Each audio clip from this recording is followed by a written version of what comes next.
latifúndios.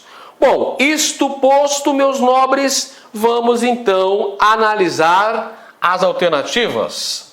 Letra A.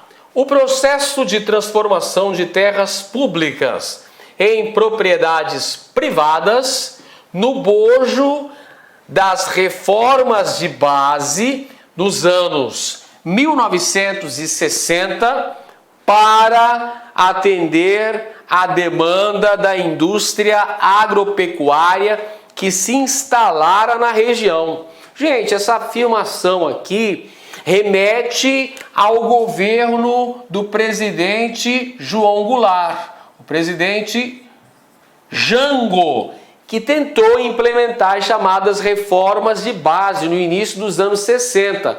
E uma das questões principais que compunham as ditas reformas de base era a reforma agrária. Mas se pensarmos bem, reforma agrária não ia gerar latifúndio, muito pelo contrário, geraria minifúndios, pequenas propriedades. Então essa afirmação está ridiculamente errada. Letra B, moçada. A concentração fundiária resultante da comercialização de lotes adquiridos em programas regulamentados pelo INCRA. Lembra do INCRA? Instituto Nacional de Colonização e Reforma Agrária, como os projetos de assentamento rápido, o famoso PAR, Projeto de Assentamento Rápido, nos anos 70 e 80. Então, esse processo que levou a uma concentração de terra, levou à formação de latifúndios para exportação, principalmente de soja e de algodão nos dias atuais em Mato Grosso, remonta ao período de colonização mais recente. Qual é esse período de colonização mais recente? É aquele implementado durante os anos 70 e 80, ou seja, durante a ditadura militar. Tá aí o que você queria. Resposta correta, letra B de bola. Vamos para a letra C aqui, gente. As consequências da implementação em meados dos anos 1970 do Plano de Valorização da Amazônia, que abarcava as terras do Centro-Oeste e as cedia ao usufruto de empresas multinacionais. Olha para aí, tá errada essa afirmação. Você não lembra aí que o lema da ditadura militar, no que diz respeito à colonização de Mato Grosso, era integrar para não entregar. Ou seja, a Amazônia, Centro-Oeste, era vista, pessoal, como área de segurança nacional. Então, dentro desse contexto, claro que eles não iam entregar na mão de multinacionais a colonização desse território. Então, errada a afirmação. Letra D.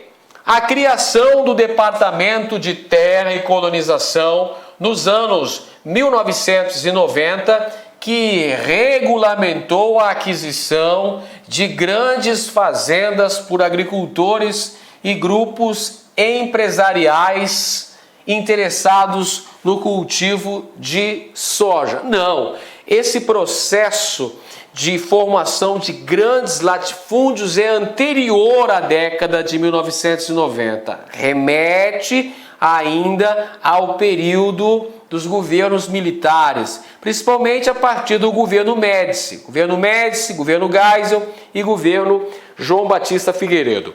Letra E, a implementação do Estatuto da Terra nos anos 1950, que legislou sobre a cota média de hectares por proprietário nas diferentes regiões do país, considerando as especificidades da economia local. Também não, né, pessoal? Não é desse contexto que se dá a política de colonização de Mato Grosso, que deixa como um dos principais legados a formação de grandes propriedades de terra, produzindo, visando a exportação, os grandes latifúndios da década de 70.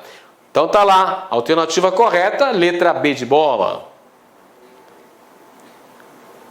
Muito bem, vamos então para a próxima questão. Deixa eu me situar aqui, que não é essa, agora sim, apareceu a questão. Questão número 4 aqui, moçada, também da DPE, também elaborada pela Fundação Carlos Chagas. Considere as seguintes proposições sobre a história de Cuiabá. Então vamos lá. Serão apresentadas 4 proposições, você tem que ler com atenção, analisar e verificar se são verdadeiras ou se são falsas. Se são coerentes ou se são incoerentes. Vamos lá. Item 1.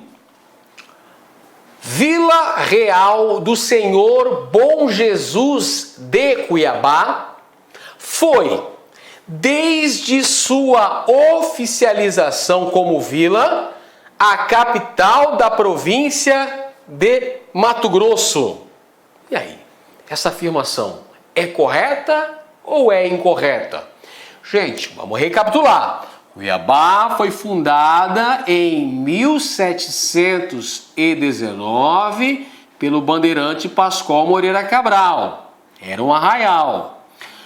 Virou vila em 1727 pelo governador de São Paulo, Dom Rodrigo César de Menezes. A capitania de Mato Grosso foi criada pelo alvará de 9 de maio de 1748, tendo Dom Antônio Rolim de Moura Tavares, o conde de Azambuja, como seu primeiro capitão-general e governador. Este capitão-general e governador fundou as margens do Guaporé no ano de 1752, no dia 19 de março, eu me lembro bem dessa data, me lembro como se fosse ontem, fundou Vila Bela. Vila Bela foi a primeira capital de Mato Grosso. Cuiabá só tornou-se a capital da província de Mato Grosso durante o contexto do Império, ou seja, do século XIX. Show de bola? Então essa afirmação é o quê? É falsa. O item 1 está incorreto. Item 2. Olha só, moçada. A partir da fundação do primeiro povoado pelo bandeirante Manuel de Campos Bicudo, a vila de Cuiabá teve crescimento tímido, porém contínuo ao longo do período colonial. Pessoal, primeiro arranchamento que grupos de bandeirantes, no caso aí o Manuel de Campos Bicudo, estabeleceu um arranchamento às margens do Cuiabá, que foi justamente onde hoje está o São Gonçalo Beira-Rio. Era o arraial de São Gonçalo Velho, que hoje é a comunidade ribeirinha de São Gonçalo. Mas o primeiro povoado de fato fundado em Cuiabá foi o Arraial da Forquilha, na confluência dos rios Cochipó e Mutuca. Quem que fundou? Quem fundou? É o bandeirante que descobriu ouro no rio Cochipó, gente. Pascoal Moreira Cabral. Então, essa afirmação 2 também tá errada, é falsa.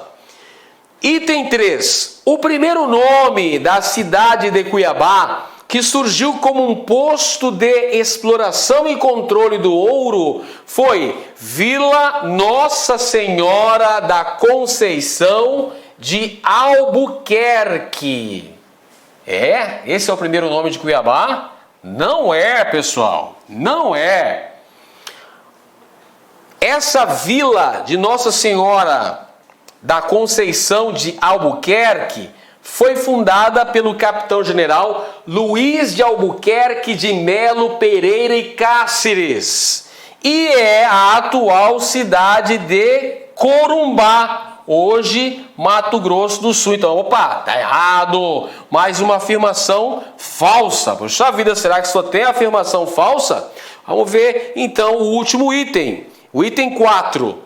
Antes da criação da capitania de Mato Grosso, em 1748, Cuiabá e toda a região mato-grossense estiveram vinculadas à capitania de São Paulo.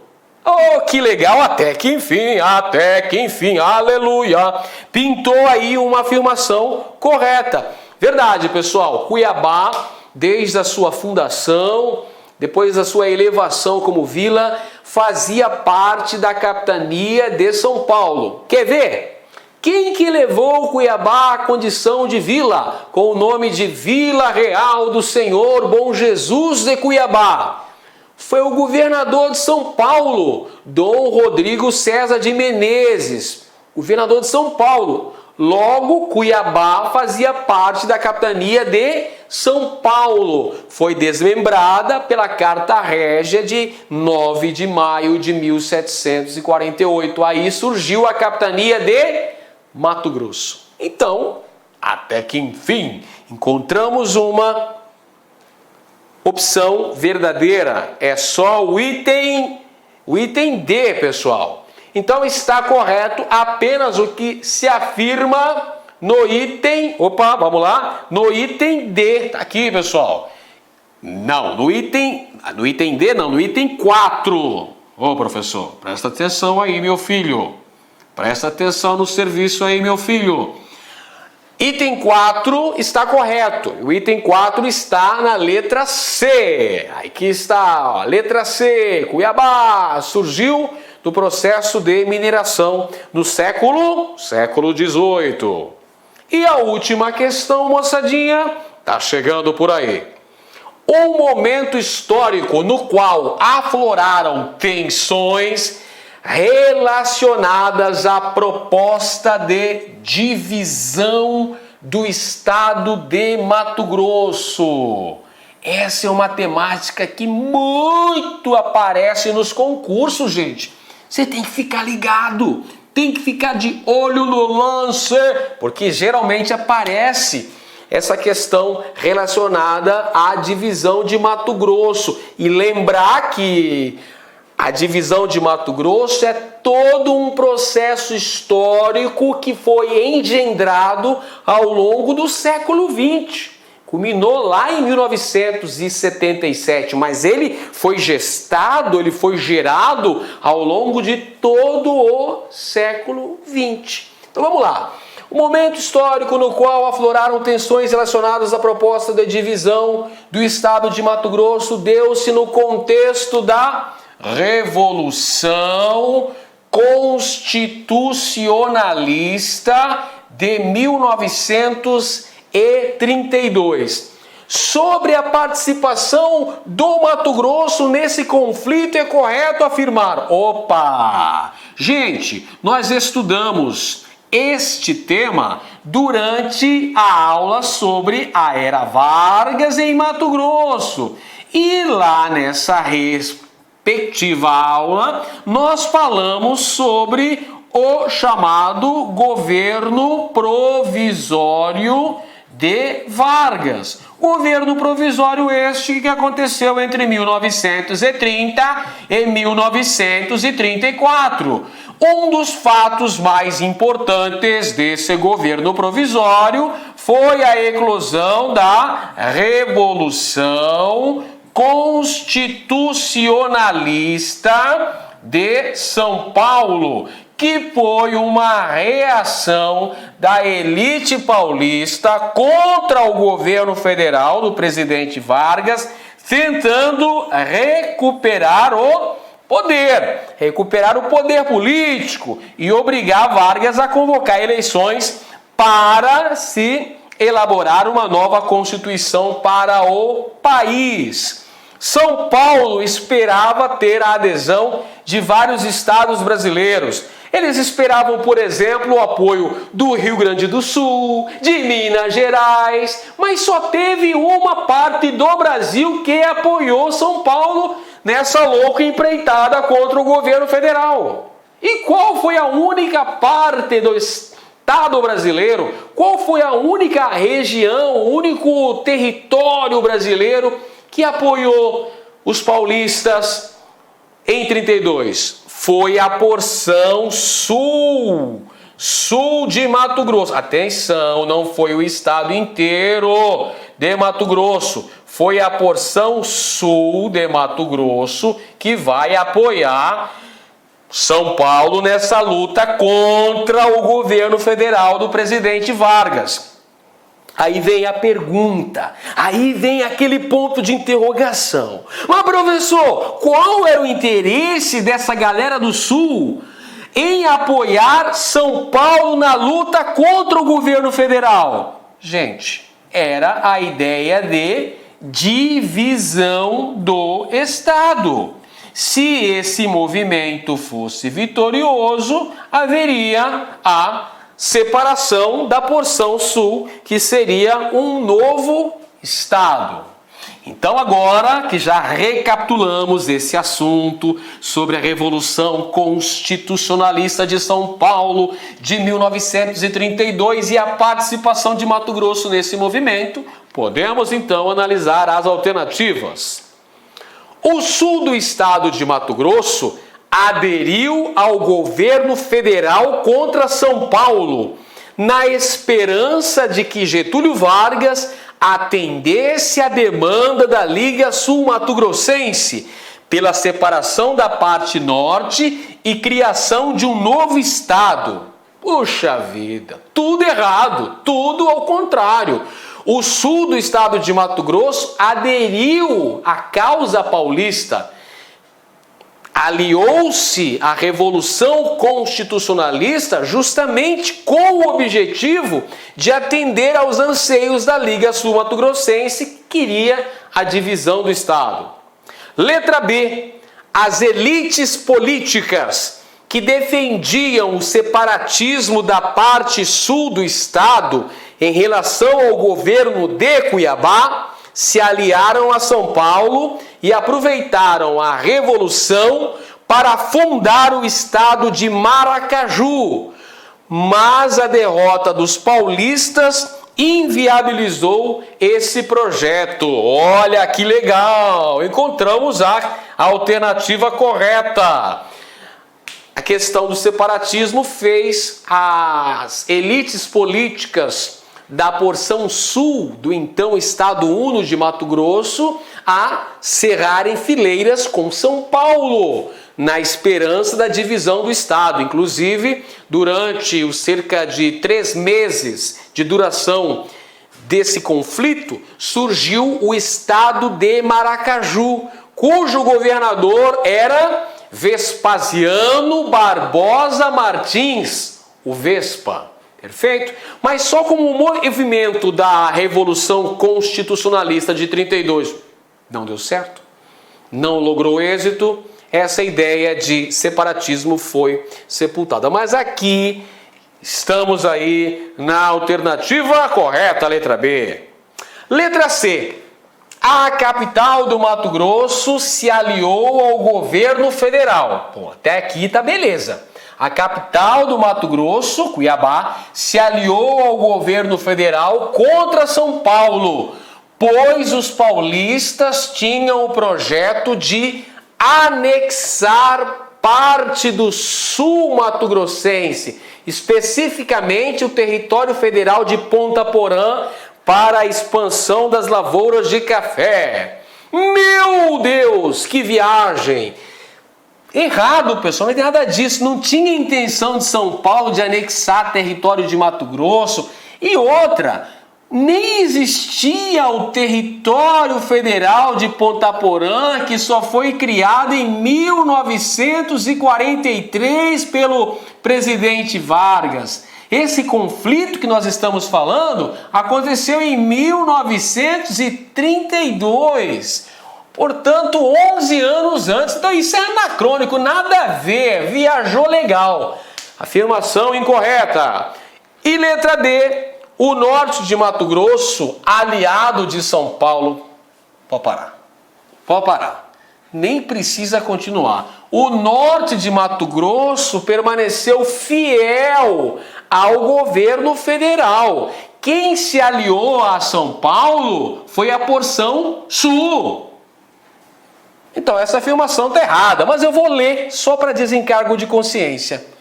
O norte de Mato Grosso, aliado de São Paulo na Revolução, aproveitou o conflito para invadir a parte sul do estado e derrotar o movimento separatista representado pela Liga Sul-Mato-Grossense.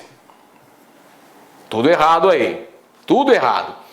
E a letra E, o estado de Mato Grosso permaneceu neutro. Como que o estado de Mato Grosso permaneceu neutro, cara? Como? Se Cuiabá ficou fiel ao governo federal e a porção sul se aliançou com São Paulo, como é que permaneceu neutro?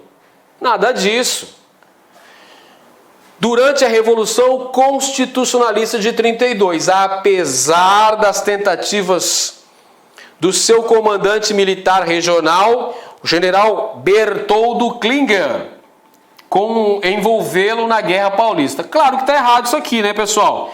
Bertoldo Klinger era o comandante das tropas no sul de Mato Grosso e participou da Revolução de 32. Então, meus caros e minhas caras, a alternativa correta, letra B. Letra B de bocejo é a alternativa correta. Pois bem, pessoal, ficamos por aqui na nossa bateria de questões sobre a nossa gloriosa história de Mato Grosso. Um abração para todo mundo e até a próxima. Valeu, moçada!